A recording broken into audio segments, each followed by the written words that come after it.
万海案要是真的判错了，我将万劫不复。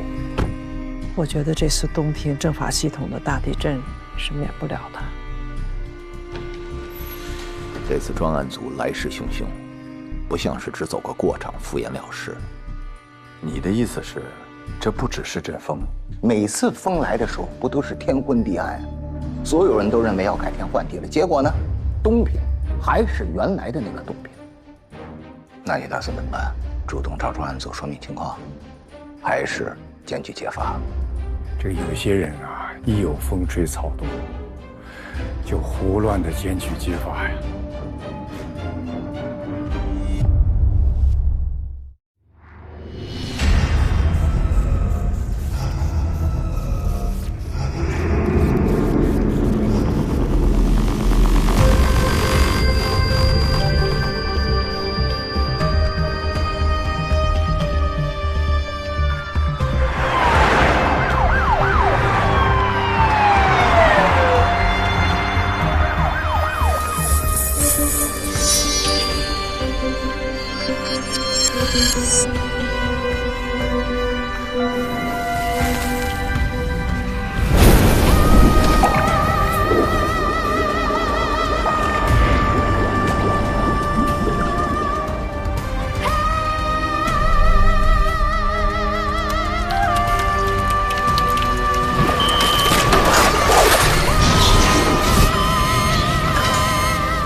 你跟我说道，哥，你揣着3本护照还都是假的，你这要去哪儿啊？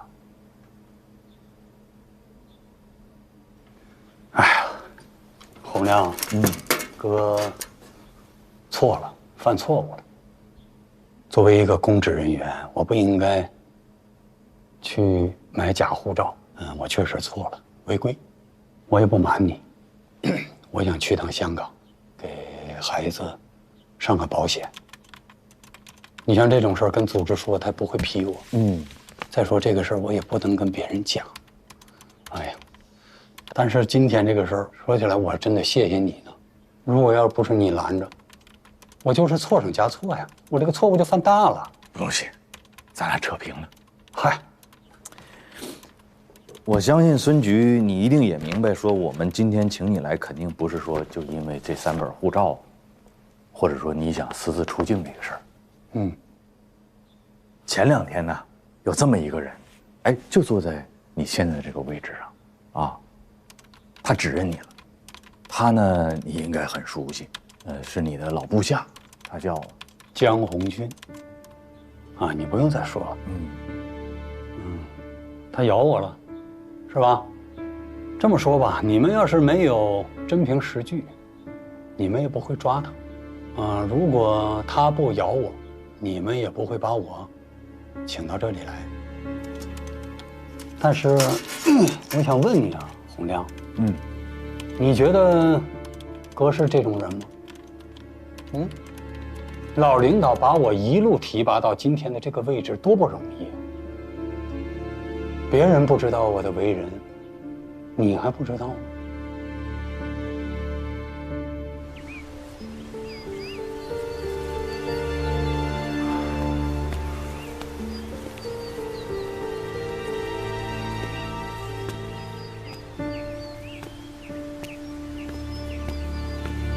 哎呀，当领导的总是领先一步啊！老书记，对不起，让您久等了。嘿嘿，好在早到晚到，不差事儿，我们还能在一起看风景啊！老书记，当年东平一别，到现在咱们有多少年没见了10多年了吧？我们都老了。我是老了，可您看上去还是风采不减当年呢。当年我还以为我们从此就各行其道，老死不相往来了。山不转水转，这说明什么？啊，老书记，说明啊，咱们这是有缘分的。可是不管怎么转，猫还是猫，树还是树啊。李总啊，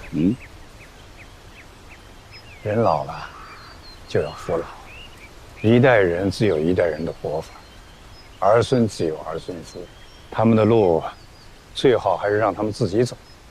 啊，我听说于总弄了个庄园，养马种花，锦衣华食，这样颐养天年很好，知足常乐吧。这小远跟你说的吧？说起江红军，这个孩子本质还是不错的，啊，非常好。我不知道你们还记不记得当年的829大案？那个犯罪分子那当时多嚣张，拿了2把自制的5连发呀，背了几百发子弹跟我们对射啊。那天是我出的警去逮捕他，我一脚就把门踹开了，那个子弹真的就在我耳边往后飞呀。当时江红军突然间就把他给扑倒了。江红军就是因为这个立的2等功，啊，回来之后我们给他提了大队长。那就是说，其实孙局你对他还是很认可的。那当时非常认可的。那你分析哈，因为你熟悉他嘛，这样一个民警是怎么能够说一步一步走来走去，最后走到你现在这个位置上的呢？我坐的这个位置，你现在你还不能定性。那是，他怎么走到这个位置上来呢？我这么跟你讲吧，他自从当上这个大队长之后，他慢慢的他就形成了自己的一个小圈子，这个社会关系就变得极其复杂。说真心话，我对他交往了什么人，啊，和什么圈子打交道，我真的都不是很清楚。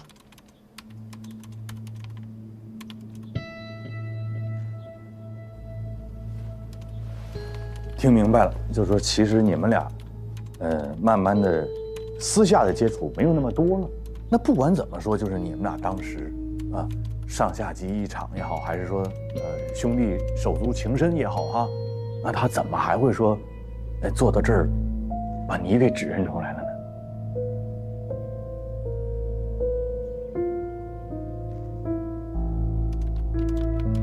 这个，我想可能是因为我当了他前进路上的绊脚石。怎么讲？在进党委的这件事情上，几次我都投了反对票。为什么呢？因为他太江湖，我想再锻炼锻炼他。当然了，这个事儿我也直接跟他讲，我说你不能这么江湖啊，你是人民的公仆啊，你是一个执法者呀，你不能总讲这个人情世故。我想可能是因为这些事，他对我产生了怨恨，他甚至还会说，就是我呀把他拉上了这条船，而且还不止一次的讲，我非常痛心。所以接下来关于江红军对我所有的指控，我都不予回答，因为都是诬告。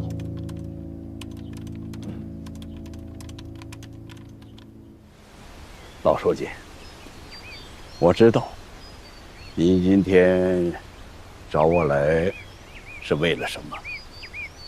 其实啊，这些年我也不太管事儿了。但是树欲静而风不止啊！于天成，你别跟我装糊涂。你要是真想退休，就凭江源几句话你就不退了？你是什么人我还不清楚。50%的利润，你就敢铤而走险？ 100%的利润，你就敢践踏一切法律？现在有了这个铜镍矿，我看你啊，就敢杀人放火。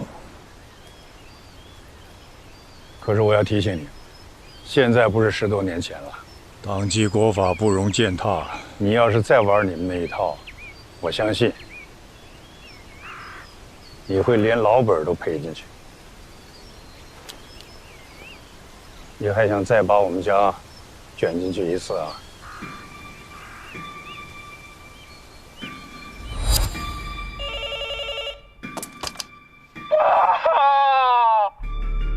我出事了！我出事了，妈！我开车撞死人，怎么办啊？你个混账东西！你哪来的车？啊！谁让你开的？喂，我于天成。你儿子把人撞死了，醉酒、无照，再加上撞死人，江书记，这至少也应该是7年吧。我们现在在平南大道，您赶快过来吧。我还没有报警，你现在过来，江书记，人可以算是我撞死的。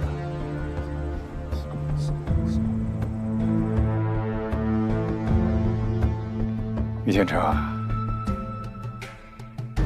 没想到你动了这么多脑筋，最后动到江远头上了。想过这么做的后果吗？怎么，江书记，你就不想想你儿子的后果了？啊？你们过来就都明白了。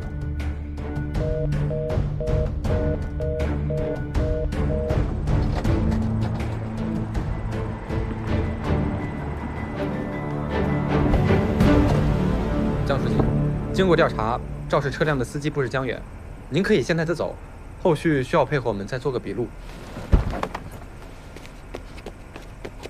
去，慢点。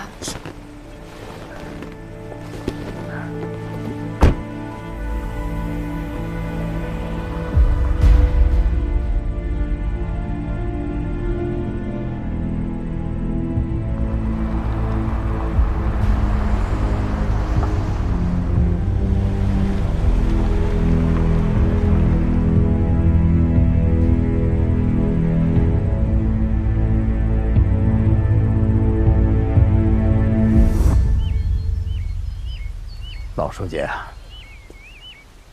什么新能源，哪是我这把老骨头能弄明白的？小远有知识，有雄心，想干一番事业，我真的只是陪着。还有万海的那个案子，你就是让我绞尽脑汁，我也想不出这种点子的。我的儿子我了解，要是没有你在背后煽风点火，他能这么干吗？他是让你给利用了。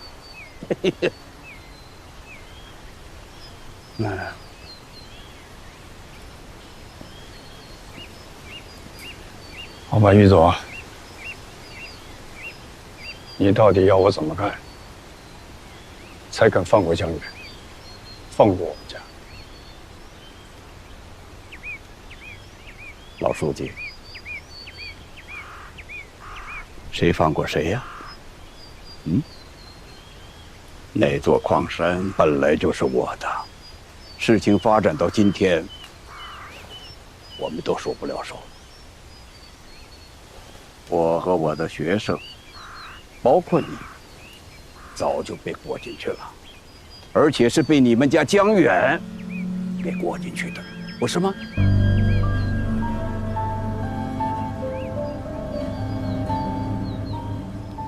实话跟你说吧，江远在3年前就开始布这个局了。你那个儿子，你真的了解他吗？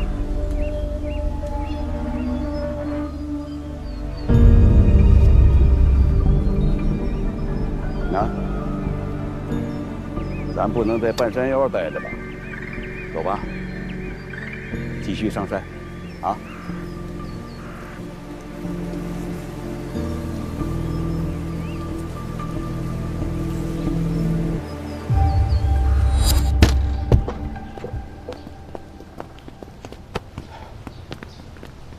江书记，你可是真够狠的，就这样把我赶出东平了吗？你可以不接受啊，但是你要搞清楚啊，这件事情只有我能帮你，否则你就是杀人犯。监狱和离开东平，你选吧。我可以接受，但是你必须再帮我一个忙。别得寸进尺啊！开枪那人叫王大有，我把他当儿子，你必须帮我把他捞出来，这样我马上就离开东平。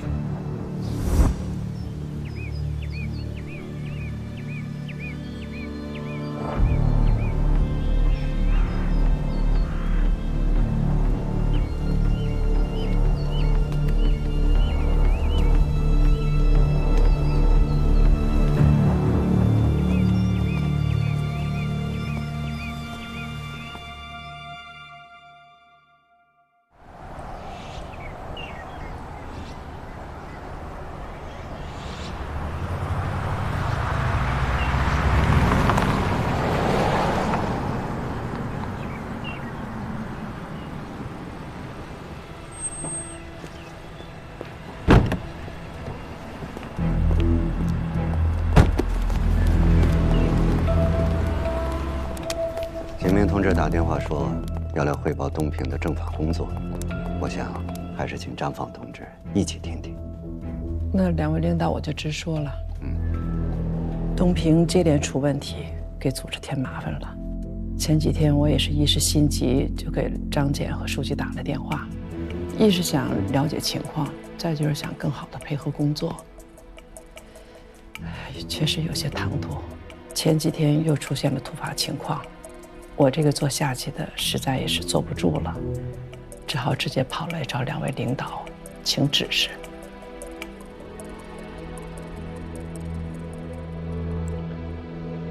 简明同志，你的心情我非常理解。现在是雷声震天，你如果还在睡大觉，你不找我，我都要去找你。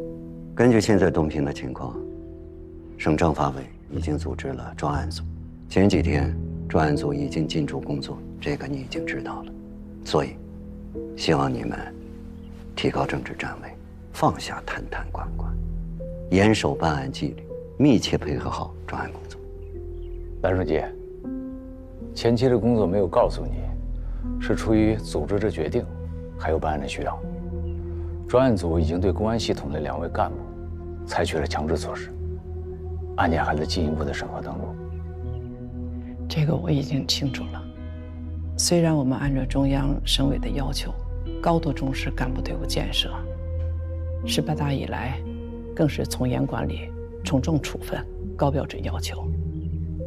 可还是出现了这么多问题，这是我这个政法委书记的失职。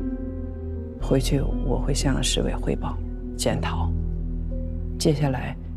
一定配合专案查办工作。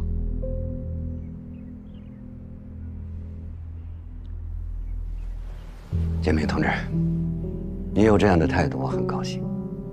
相信我们这次行动一定能够取得成功。作风问题具有反复性，所以必须按照中央的要求，把纪律挺在前头，常抓不懈，久久为功。我们共同努力。我们顺着程子健这条线摸到了陈胜龙以及天龙集团的所有信息。目前，天龙集团是东平市首屈一指的大型企业，最近又开始涉足新能源产业，这就和万川矿业产生了联系。怎么说？天龙集团要买下万川矿业，当时管委会的副主任柳运还带着他去考察过，但是没有谈成。啥回事？就在咱们专案组到来之前。矿山事故发生之前，您接着说。15年前，他因为一起交通肇事被判刑，坐了1年的牢。出来以后，他就去了一个叫大成矿业的公司做了业务经理。2年以后，成立了天龙集团。他这2年发家够快了呀，那他这公司就一点异常都没有吗？当时公司成立的时候呢，注册资本是1个亿，可我们调查发现，没有其他公司注入资金，完全是陈胜龙本人100%出的资。没学历，没背景，他白手起家啊！还不止这些，天龙集团在东平一直从事的是房地产开发和城市改造。东平好多的楼盘，有知名度的，全部都是他们开发的。特别值得一提的是大都西山这个项目，目前是东平市最高端的住宅区。大都西山不是你之前去的那个地方？所以我们对大都西山也进行了深入的调查，结果发现东平市不少司法人员在那儿都有房产，包括孙飞、温琴、江红军，还有李仁俊，但落名是他的妻子柳运。这位陈总倒是对东平的领导都很上心啊，这都快给他建成家属院了。现在把焦点放在陈胜龙身上，王老师，咬死他，有任何情况第一时间通知我。好。2位组长，张简电话。散会吧。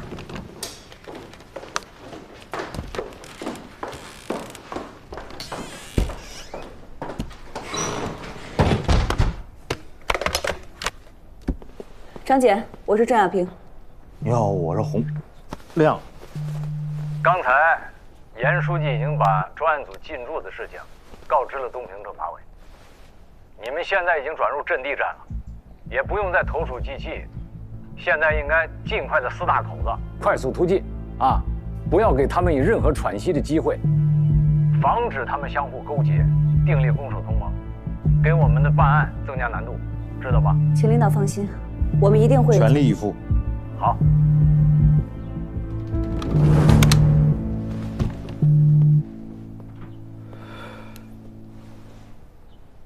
领导，我今天回来了，你晚上回来一趟。我就在家2天，你看着办。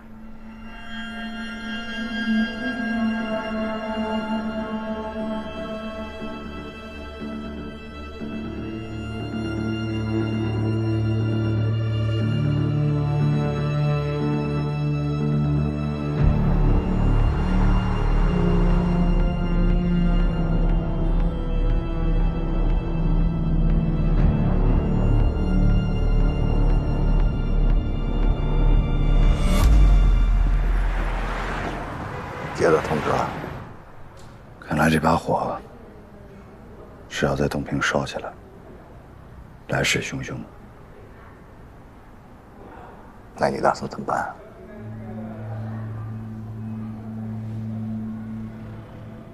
你呢？据我了解，你应该是不会引火上身。孙飞、江红军。这2块料都是我的手下，都抓进去了。省院11部是干什么的？全员出动，查什么不是一目了然吗？我能脱得了干系？那你怎么还坐这儿这么淡定，感觉置身事外了似的？这话得这么说，孙飞、江红军干的事儿，那是他们自己的事儿。他们这种害群之马，早就应该接受组织调查。那你不得有领导责任吗？我承认，我有领导责任，我可以接受任何处分。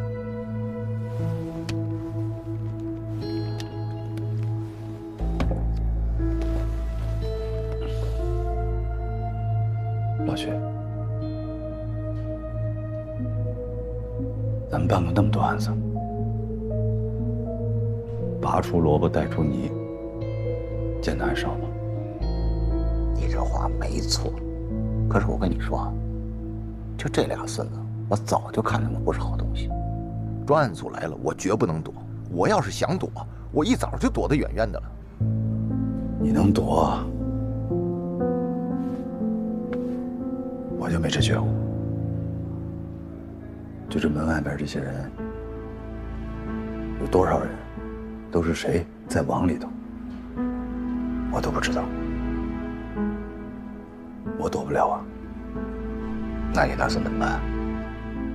主动找专案组说明情况，还是检举揭发？这不就是拿不定主意才来找你聊聊吗？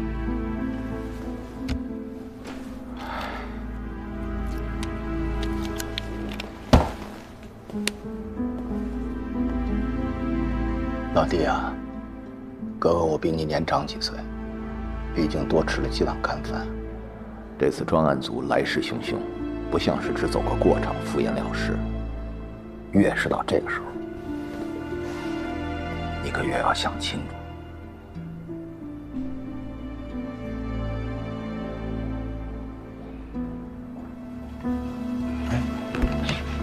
你的意思是，这不只是这风，东平这些年也刮了不少风，每次风来的时候，不都是天昏地暗啊？所有人都认为要改天换地了，结果呢，第二天早上起来，太阳照常从东边升起，东平还是原来的那个东平。但我这次觉得，东平不能再是原来的东平了，很多问题早应该从根源上解决了。反正我是把这件事情的可能性跟你大概的阐述一下，拿主意的还是你。但哪说哪了啊，我还有个会，我先走了。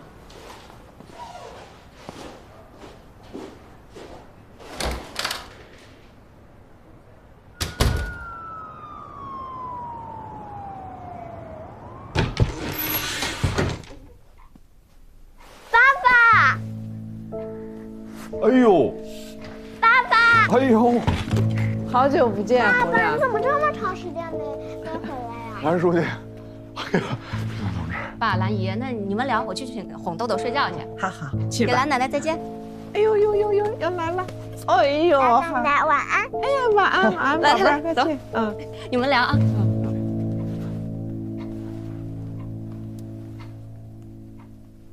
洪亮，哎。哦，书记，我去省政法委办事儿，结束了过来看看老领导。哦，真好。我先跟徐东同志汇报一下啊，前一段时间我们还是指导组呢，那时候在东平工作，书记呢专门请我们指导组吃了个饭。就我私心认为啊，是因为我在，所以书记才安排这顿饭的。席间，第一句话，书记就向我问候您，很惦记您，非常温暖。老领导是我的恩人，都是应该的。向您学习。行了，你坐吧啊。好。今天我见到严书记了，他跟我讲让我多配合你们的工作。这我还没回到东平呢，就这么巧在这儿就碰上洪副组长了。那我这私的公的都有了，向你报个到。哎呦，可不敢，可不敢。真是这样，您指示。工作上需要我配合的，你随时吩咐。我们东平的工作，也希望你们不吝指教，多多帮助。谢谢您的支持。你说这领导让我们支持配合，我呢就是希望我们俩先多沟通，多交流情况，彼此呢多体谅，相互支持对方的工作，把双方的这种工作热情都调动起来，才能更好地完成组织交给我们的任务。明白。但是洪亮，跟你说句实话啊，我现在心里没底，我不知道怎么能精准地配合好你们。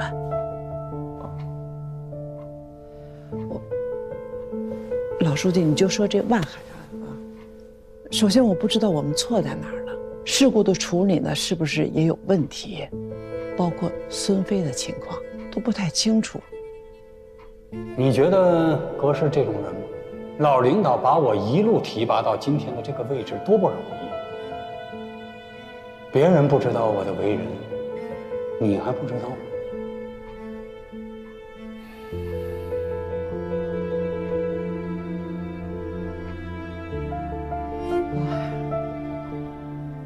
这咱们东平的情况呢，老书记洪亮你也知道，这个资源很单一，又是一个老工业化城市，所以一直面临一个转型的问题。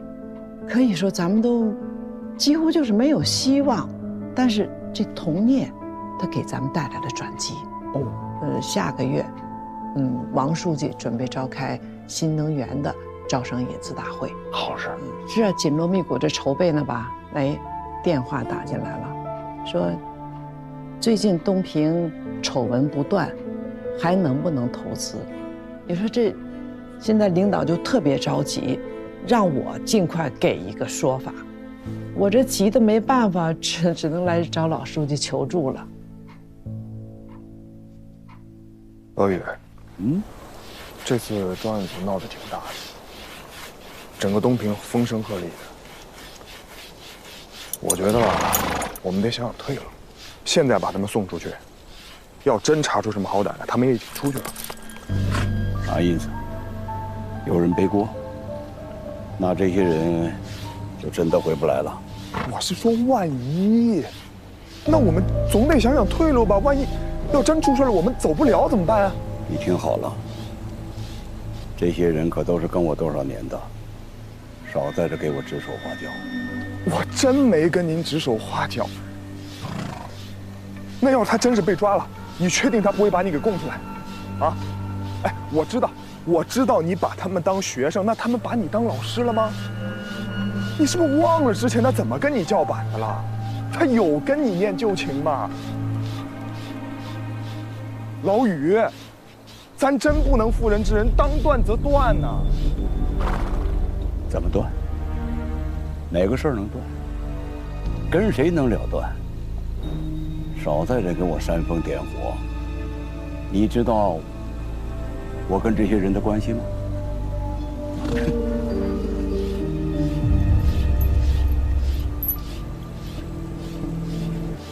金明同志，我呢非常理解你现在的心情啊，但是洪亮呢，他作为专案组的副组长，很多事情也不是他能够决定的啊。是，但是不管怎么样，大家的目标还是一致的，都是为了给东平营造一个良好的营商环境，铲除社会的毒瘤，为咱们东平经济社会的发展保驾护航。金明同志，我要提醒你一点，越是在这样的时候，越是不能自乱了阵脚，同志之间要相互信任，防止阶级挟私报复，互相攀咬。这个有些人啊，一有风吹草动，就胡乱的检举揭发呀，为了自保嘛，是吧？这种情况我们以前遇到的也不少啊。洪亮，蓝书记呢，是你的老领导、老前辈，是看着你成长起来的，应该说呀，他就是你东平的家人，是吧？所以呢，以后遇到什么情况啊，还是要多向老领导多请教、多汇报，更要多支持老领导的工作。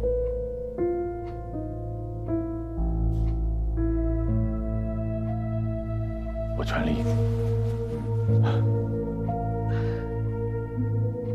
洪亮，你回来一次也不容易，你赶紧去忙吧。没事，我就不打扰了，就这样，我走了，老书记。行，洪亮，你那个小敏还等你呢。哦，好吧，去吧，你去吧，我来送蓝书记。快去。好。不用送了。哎，走。你快去忙，就到这儿啊，就到这儿。你得加件衣服吧。好。洪亮呢？再见了。您一路平安。哎，再见。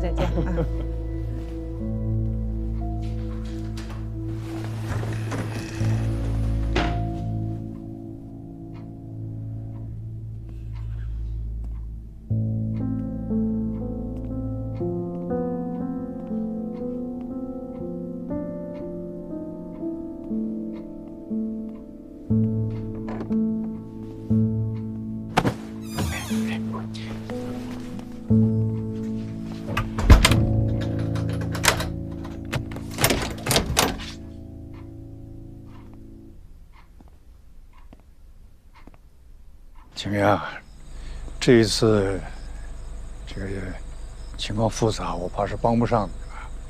搞得不好啊，可能还要给你添麻烦。看您说的，怎么会给我添麻烦？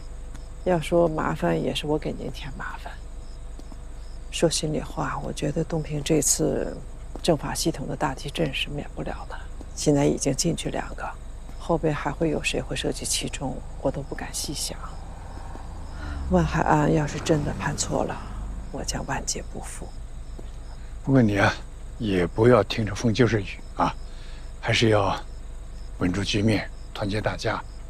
凡事呢，还是不要太悲观啊。那我就走了。这是小远儿。哦，兰姨。哟，江远儿，您这是要走啊？是，我有点事儿跟老书记汇报一下。长成大小伙子了。你那事儿我跟柳叶说过了，你尽管去找他就好了。谢谢兰姨，韵姐对我特别好。不要麻烦兰姨。不麻烦，我这是乐观其成。他项目很好，如果真的能做成，对东平真是件大好事儿。好了，这个不早了，你还要赶回东平呢。跟司机说开慢点，注意安全。好，那好，再见。哎，好，再见，兰姨再见。哎，好。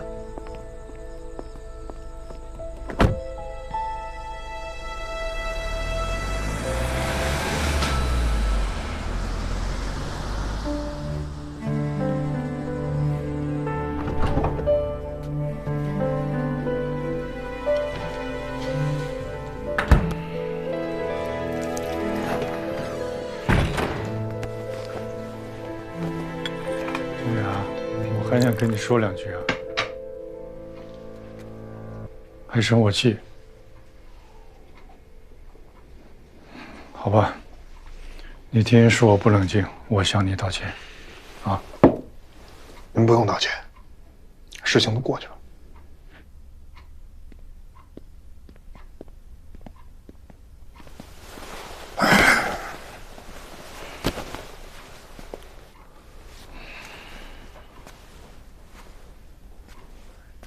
江远，我现在最担心的就是你了，很久没这个感觉了。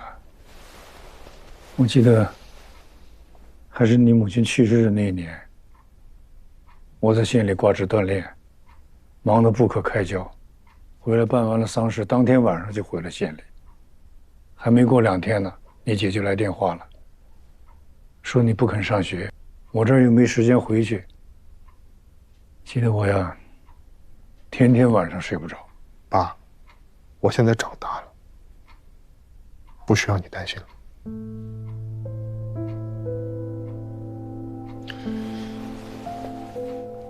我困了，你也早点睡。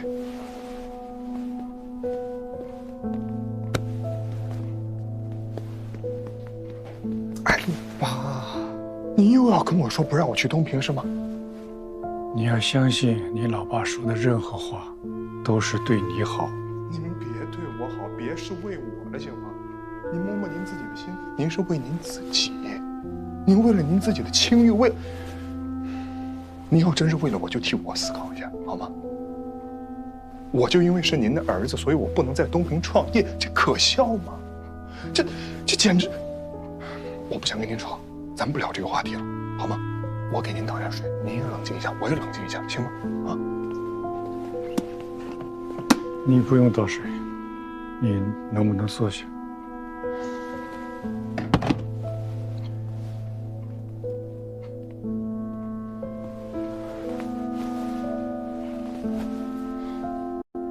我知道，你从小到大，整个成长的过程，我是缺位的啊。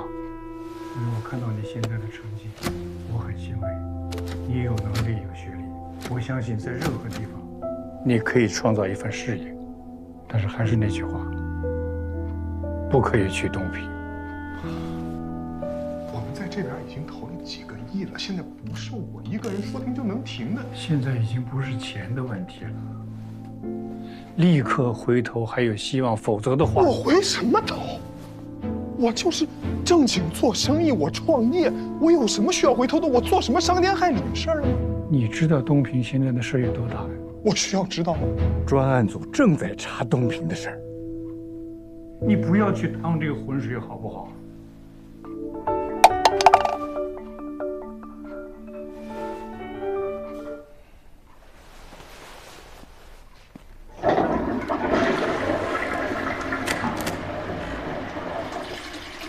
哎，哪儿回来了？早点睡吧啊！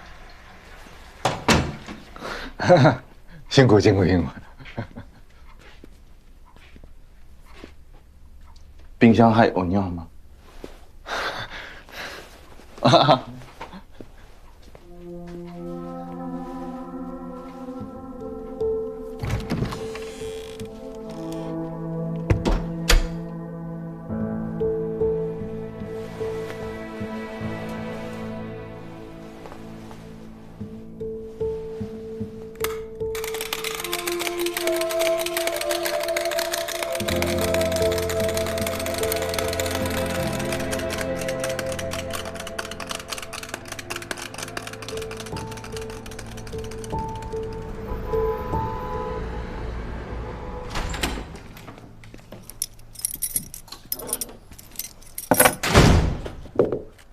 我是机枪啊，你过来，你来帮我一下。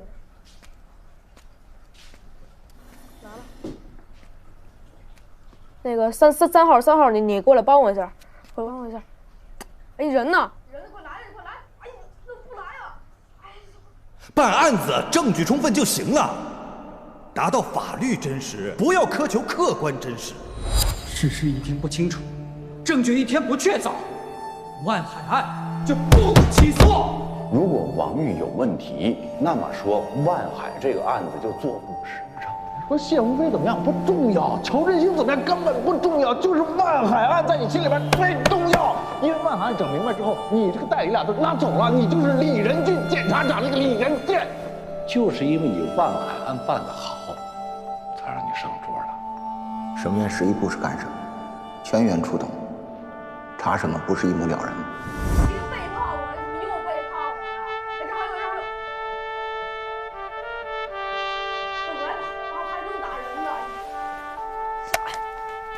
我被酸打了，别背叛我！哎，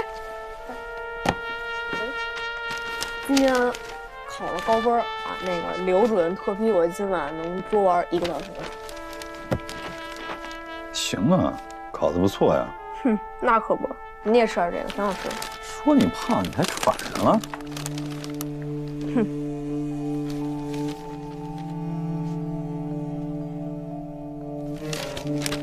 儿子。问你个问题啊。我说，假如啊，你们班那几个特别好的朋友，悄悄地溜进了老师的办公室，然后偷看了你们考试的考题，你没参与这事儿啊，他们也没告诉你，但是呢，给你画了一个范围，告诉了你几道重要的考题，你也因此拿了高分。那事后你知道了，你会告诉老师吗？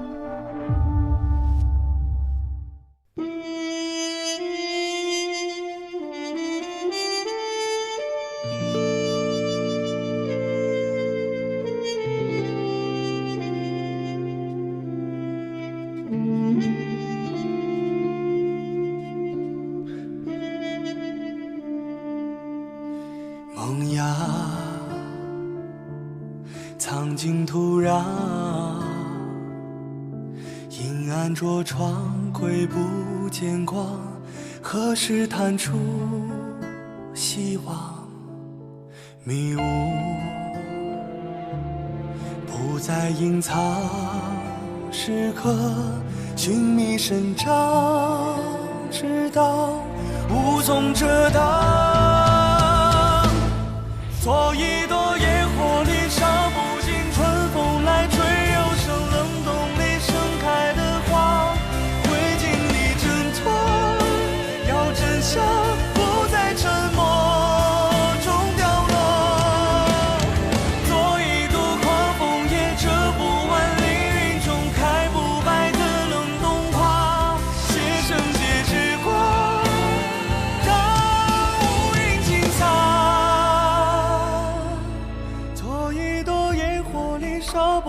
春风来吹又生，冷冬里盛开的花会经历挣脱，要真相不再沉默。